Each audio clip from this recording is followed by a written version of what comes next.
precipitously, although still well above the $58 to $65 a barrel that it was before the war. But they're down around 90 now, maybe 94. I've seen go back and forth. But that's positive. The stock markets are up. That it all means that there's hope for a change in the overall economic outlook. Which, at the end of the day, people may care about the Iranian people, and I certainly do. And I have no love lost for the mullahs, and I have great hope for the Iranian people, Persian and otherwise, who might just have a chance to have liberty again or some form of it. But at the end of the day, voters, they only care about what's happening with them economically. There's some good reason to think that they'll be positive going into November. But if this causes causes problems to continue, these spiking gas prices, they're not going to look favorably on that. So there's a lot at stake here. I do think Donald Trump seems that he's going to be very determined to go right back at it if he has to deal with these people not honoring the agreement. But one other factor, I don't even know who we're bargaining with. I mean, I don't even know the name. And that's kind of interesting, too. So a lot up in the air, and I wouldn't put money on this holding. Yeah, exactly. Yeah, there's a lot up in the air, and there's supposed to be talks, I believe, in Pakistan. I don't know when those will be, but we'll keep up on that. But as I said, there's strikes in Lebanon, and Iran's accusing Israel of breaking the ceasefire with those strikes, and President Trump has come out and said Lebanon is not part of the ceasefire. So, and also I would add to that, I mean, they were lobbing missiles over at Israel last night. 2 hours after the ceasefire. You know, don't come in like you have some moral high ground here, guys. Yeah, exactly. Well, let's go to this report talking about that. Trey Yenst is reporting, because he's there, obviously, on the ground in Israel, talking about the missiles that were coming in last night. Here we go. It was truly the 11th hour, down to the wire, when President Trump announced this ceasefire agreement shortly after the Iranians put out a statement matching the president's and then proceeded to launch missiles and drones at Gulf countries and U.S. ally Israel. Here's what it looked like in Tel Aviv after the ceasefire was announced.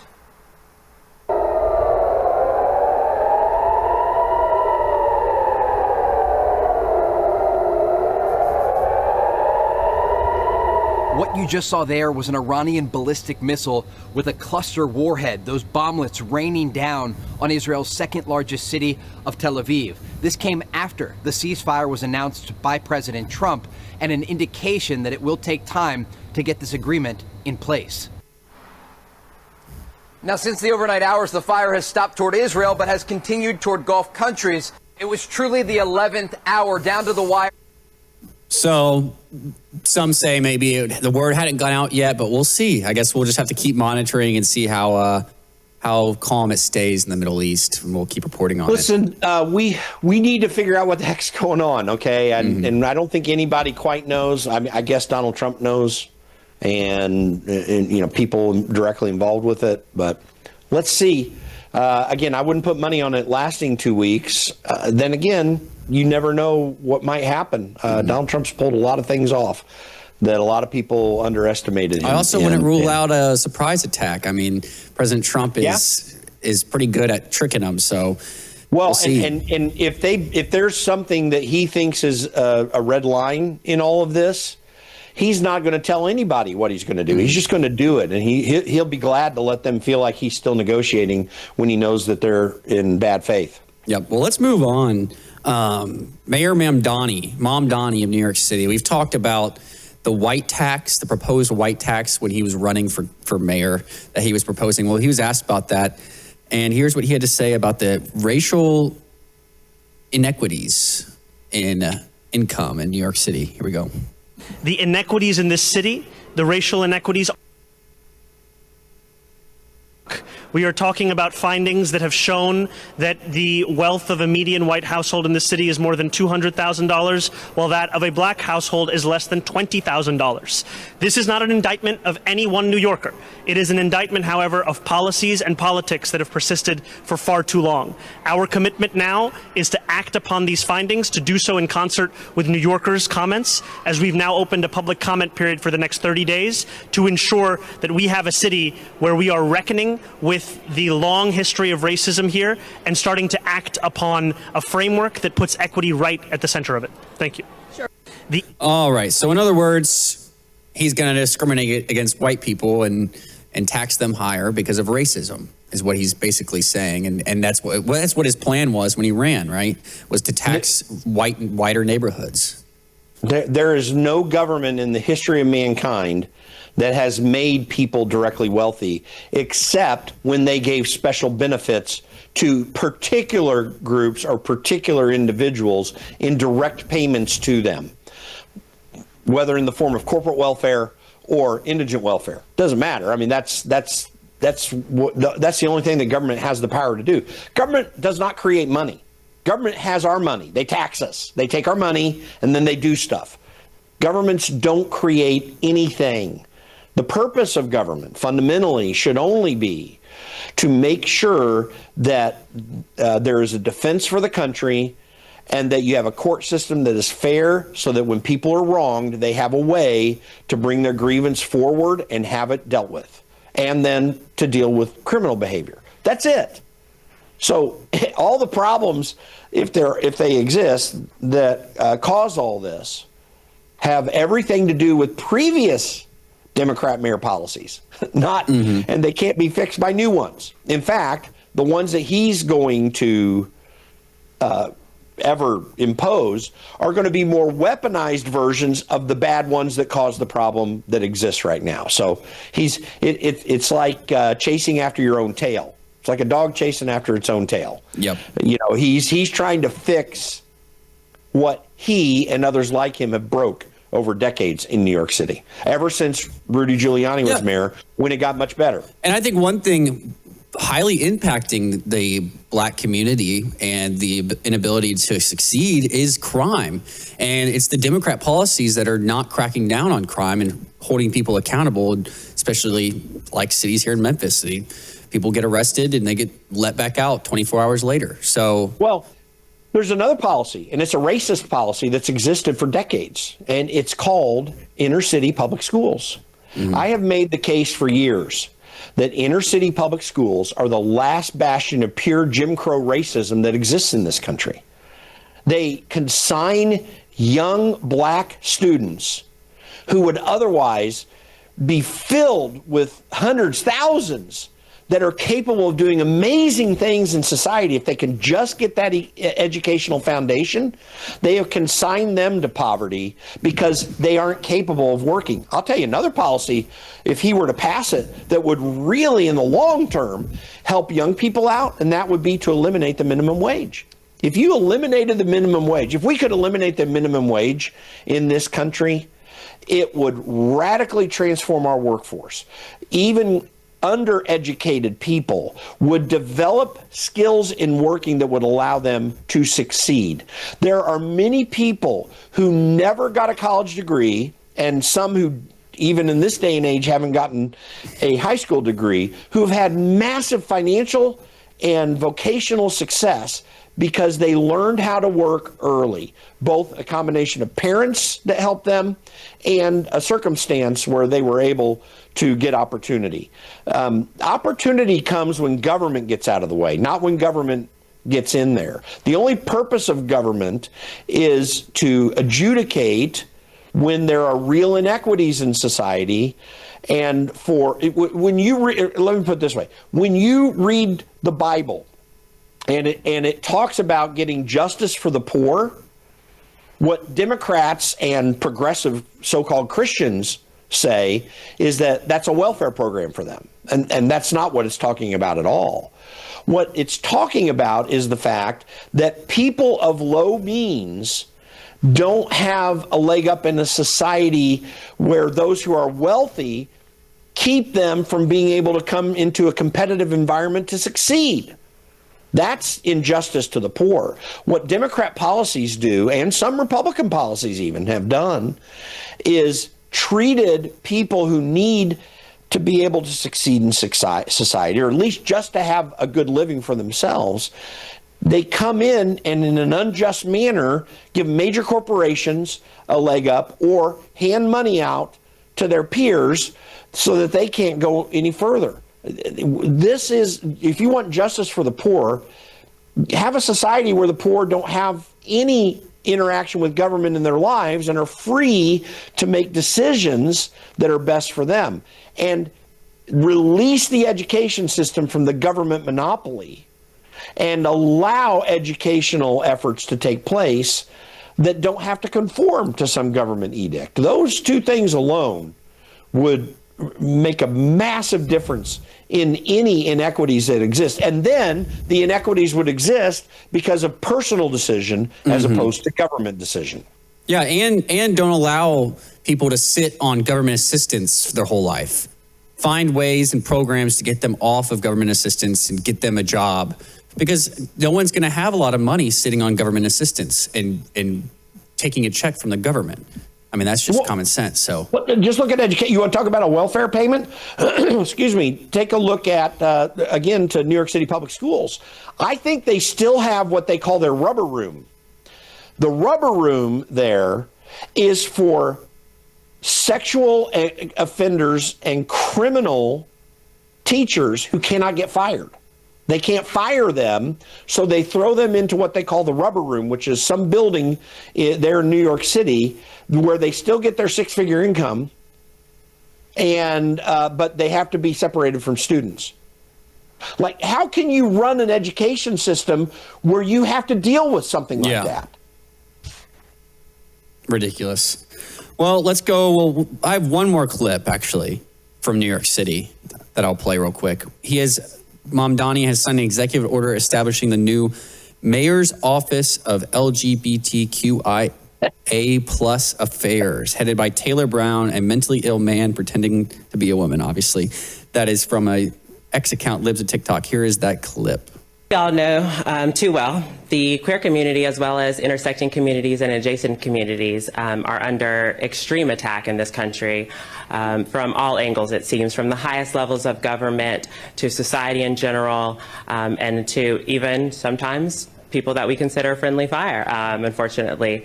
And so now more than ever in this moment, it is so critical, I think, to have trans leadership, because we all know. All right, so critical to have trans leadership, Jim. Can she point, or he or whoever that person is, to any time in society where trans leadership, whatever that term means, because I'm not even sure what it means, where trans leadership has ever made a difference in society positively? I'm sure there have been people who identify as trans who have done positive things in and around them. I'm not saying that doesn't exist at all. But tell me where that was a significant effort that any society ever undertook that really helped that society succeed. And they can't point to one of it. And I would also add this. The idea that she says that society's holding them down and government's holding them down. Well, in government, what she's referring to is that Donald Trump and those in our movement are saying we don't want trans men participating in sports against women. That's really the extent of that opposition from a government perspective. And all that's happening there is not stopping that from happening per se. It's stopping government funds being used for that effort. So, but that's part of the idea. And I think it'd be hard to find an example, like you were saying, an example of where it was beneficial. It'd be hard to, because it's obviously it's been around, but it's never been this big. And talking about it's never happened in sports. Like it's done nothing but tear down and mess up women athletes. It's always been bad. We got story after story after story of that. But let's go to the society. Where is it for her to say society is putting these people down? There's one way this society could put them down that she probably opposes that has no harmful effect on anyone, and that's this, that we need to assert in society, again, that one man, one woman marriage is beneficial to society. There's nothing about transsexual relationships that is beneficial to society. But husbands and wives who live in a committed relationship, have sexual relations, birth children, and raise those children to be the next generation, that's always beneficial to society. Social science for more than 60 years has made it very, very clear that when you have a married mother and father in the home, even in every range of that marital situation, whether it's a bad marriage or a great marriage, accepting sexual and physical abuse. If you take sexual and physical abuse out of the equation, the whole range of good or bad marriages that raise children brings about excellent outcomes for society. And even further and more substantively, more foundationally, the anthropology of mankind is men and women in committed relationships, bearing children and training the next generation. When that is supported in society, which would, by definition, cause what she would term harm to trans people, because we would not be applauding their lifestyle, that is actually what's good for society. It's applauding the trans lifestyle is not good for society. Now, I think everyone should have the same rights as any other citizen, whatever lifestyle they end up choosing.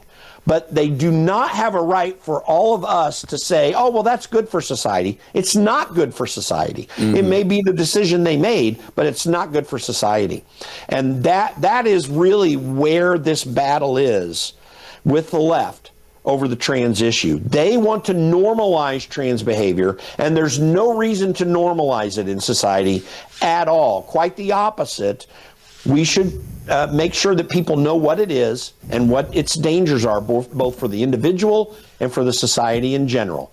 And that needs to be asserted in every way. Yep. Well, we got to go to break. When we come back, I got one for you that's gonna make you a little mad, Jim, but we'll play it here in just a moment after this break.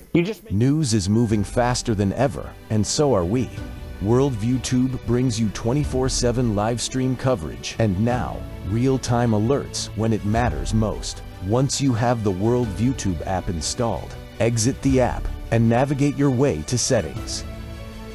In Settings, locate the tab labeled Notifications. Select the Notifications tab. Scroll down until you locate the Worldview Tube app icon.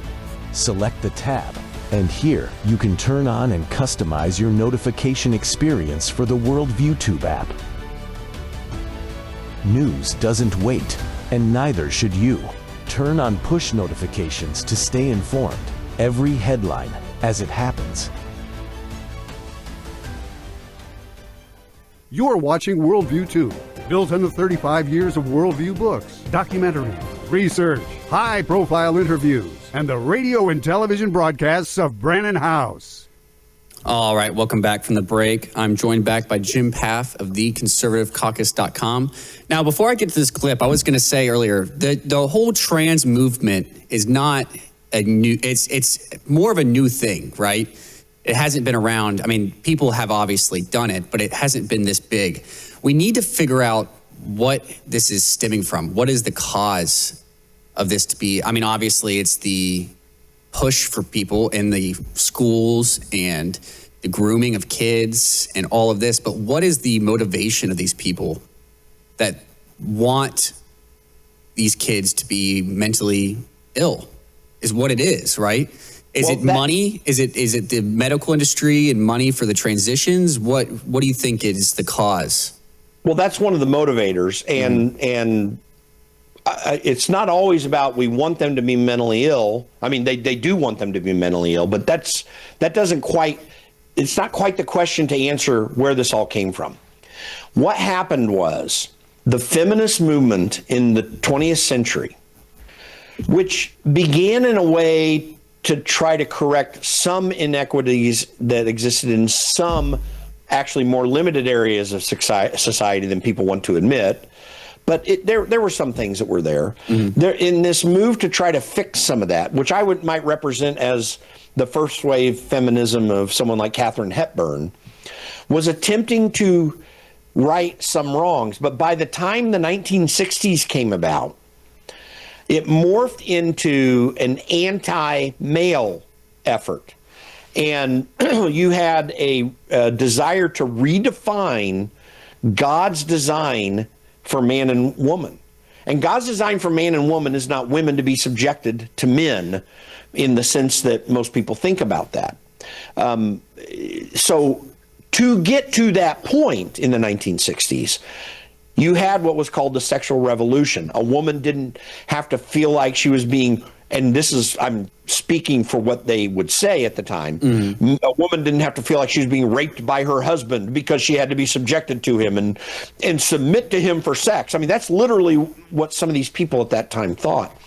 That whole movement was trying to redefine marriage, redefine the relationships of men and women in a way that was so abhorrent to reality, both to biological reality and cultural reality, that we set ourselves on a track of sexual liberation that has led down this path. Now, there was probably a tiny trans movement at the time. Wasn't much of anything. I don't know if you know this, but there used to be one place in this country for many decades where you could get trans surgeries.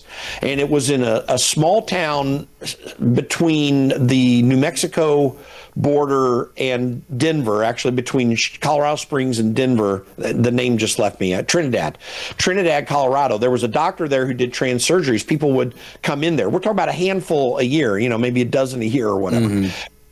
So that always kind of was in the background. But the reason the trans movement became so big is this radical attempt to redefine marriage, first saying that divorce should be easy, which was a massive change in the definition of marriage. Then moving on to homosexual marriage and making homosexuality a normal thing in human society. It ultimately, the next step was the trans thing. And a lot of us in the marriage movement in the early part of the 21st century, I ran a marriage amendment in Colorado and in Kansas and worked and helped with others. What we were saying at the time was, once you do this, then you're going to get more and more coming down the pike. And, like polyamory, maybe even bestiality. And we mentioned the trans issue, and everyone said we were crazy, but that's the slippery slope. But the slippery slope exists because of this redefinition of what male and female relationships are and should be in society, and what the definition of a man and a woman is. And this is just the most abhorrent, one of the most abhorrent aspects of the back end of that process. Yep. Well, let's go to this clip. Here is former New Zealand Prime Minister Jacinda Ardern talking about free speech as a weapon of war. This week we launched an initiative alongside companies and nonprofits to help improve research and understanding of how a person's online experiences are curated by automated processes. This will also be important in understanding more about mis- and disinformation online, a challenge that we must, as leaders, address. Sadly, I think it's easy to dismiss this problem as one in the margins. I can certainly understand the desire to leave it to someone else. As leaders, we're rightly concerned that even the most light-touch approaches to disinformation could be misinterpreted as being hostile to the values of free speech that we value so highly. But while I cannot tell you today what the answer is to this challenge, I can say with complete certainty that we cannot ignore it. To do so poses an equal threat to the norms we all value. After all, how do you successfully end a war if people are led to believe the reason for its existence is not only legal but noble? How do you tackle climate change if people do not believe it exists? How do you ensure the human rights of others are upheld when they are subjected to hateful and dangerous rhetoric and ideology?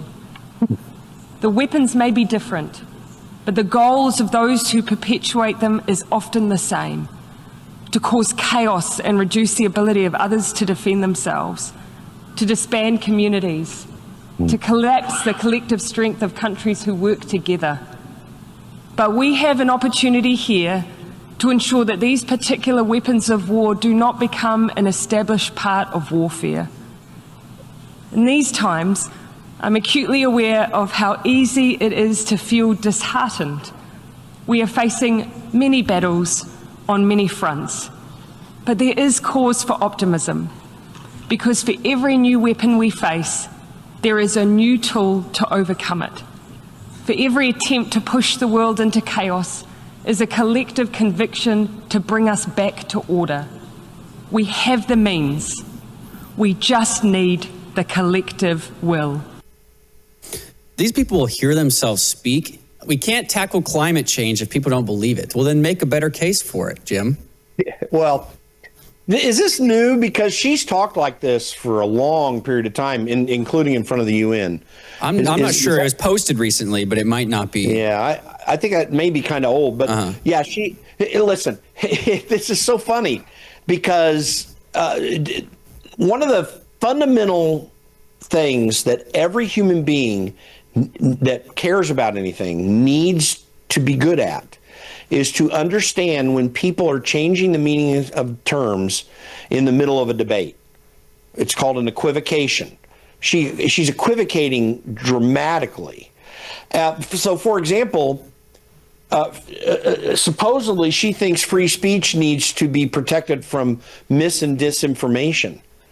The reality is that as it relates to our free speech standards in the First Amendment, mis and disinformation is actually precisely what's being protected. Like the concept here is that when people tell lies, offer mistruths, which are lies but are equivocations designed to, make you not know what's going on. If someone talks in an ignorant fashion because they don't know reality, all of these things get adjudicated through a free speech environment where others can oppose with facts, with proper logic and understanding, with experience and wisdom of ages. Mm-hmm. All of those things need to be applied to misinformation, disinformation, ignorance, and what she didn't use the term of, but they also, people in her realm call malinformation.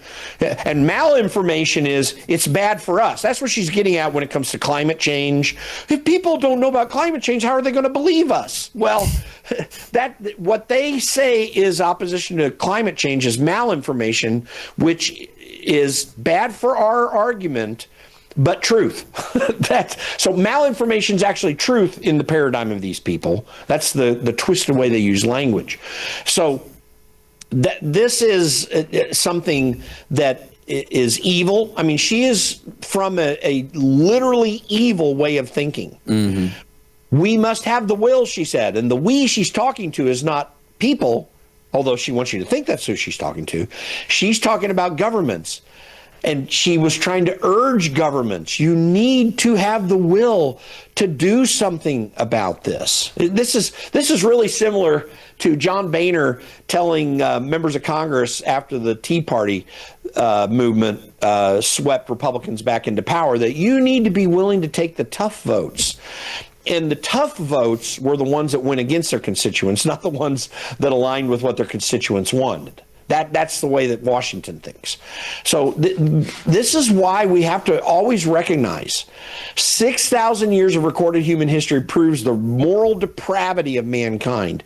We only ever become good because we work hard at it, not because governments helped us be good, not because someone coerced us to be good, although there's no negative to some coercion to real goodness. And the greatest coercion to real goodness is God as a righteous judge who is perfect in his justice. Mm-hmm. There's no man anywhere in this earth, I wish I could count myself among them, none of us is good at justice the way God is. But we could be better at it, and our understanding of justice is well formed through centuries of experience of mankind, particularly in the Christian West, advancing to something good, truly good, rather than something that is mere power and pushing things on other people. She is advocating for the use of government, which the definition of government is legal force I mean, you don't have a government if there's not legal force. That's what it is. That force needs to be restrained and not operate in areas. This is why our founders understood that our rights are endowed to us by our Creator and not by some government entity. That takes away the paradigm of force to make things better. The purpose of that legal force is to protect those who are harmed and not to impose societal change. And we got far too much of that in Western society right now. Yep, and luckily we have a break from kooks like her trying to censor us for a little while, but it could be back by the next administration. It absolutely could. All right, we're all out of time for today. We'll be back tomorrow. Till then, take care.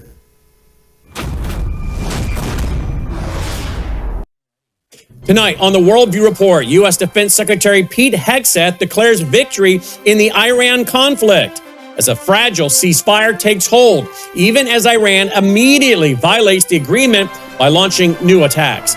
Iran threatens to destroy any ships attempting to pass through the Strait of Hormuz, despite agreeing to a ceasefire. The IDF launches its largest wave of strikes in Lebanon since the war began, hitting more than 100 Hezbollah targets in just 10 minutes. The Gatestone Institute analysis strongly rejects the idea that Iran's parliamentary speaker, Mohammad Bagher Ghalibaf, is a moderate. Islamic influence is rapidly expanding inside Tennessee's public school system through prayer rooms, curriculum changes, and Islamic pressure groups. The Minneapolis City Council, they're considering a new ordinance that would allow adult bathhouses and sex venues to operate in the city. And lastly, in my commentary tonight, I will explain why this so-called peace plan with Iran is not peace through strength, but I think a dangerous strategic gift to the Iranian regime. All this and more as the Worldview Report begins right now.